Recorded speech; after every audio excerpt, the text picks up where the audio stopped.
coévolution. Sommes-nous à deux pas de l'homme augmenté?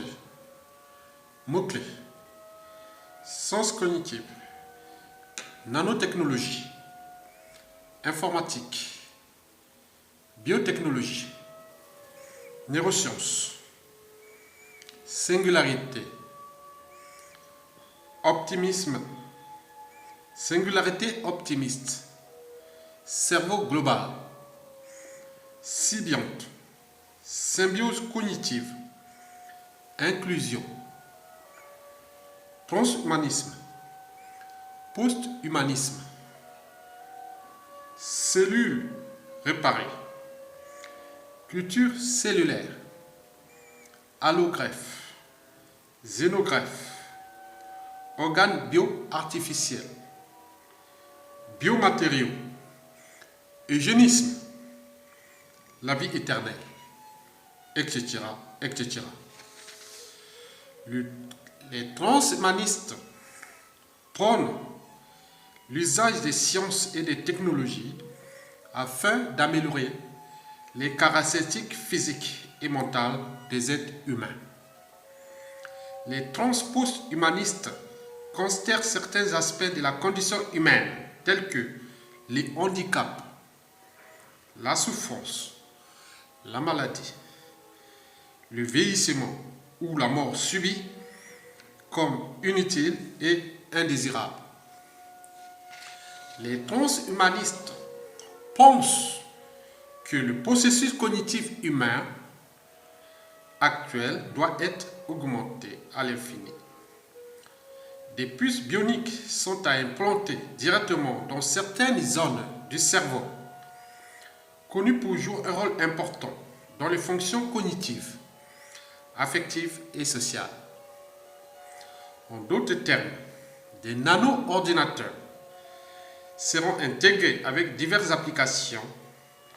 Oui, des cerveaux hyper puissants, optimisables à l'infini. Dès l'an 2060 et à l'an 2150 par exemple, le codage et le cryptage total du cerveau humain sera terminé. Par ailleurs, demain, quelle sera la place des nanotechnologies, de la miniaturisation, des traitements sur mesure, de la thérapie génique, de la transposition nucléaire reproductive et de la médecine reproductrice ou régénératrice? Pourrons-nous aller à la pharmacie, non plus pour acheter seulement des médicaments, mais aussi des pièces détachées? Question: l'homme sera-t-il fondamentalement réparable comme une voiture, c'est-à-dire en pièces détachées? Pourrons-nous ainsi rêver ou vivre réellement la jeunesse éternelle ou la vie éternelle, selon la quintette?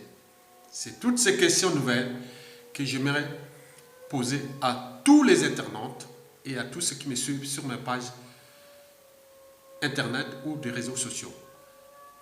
Voilà. Nous sommes là pour éduquer la société et la civilisation. Voilà. Donc nous sommes condamnés à devenir et à être intelligents.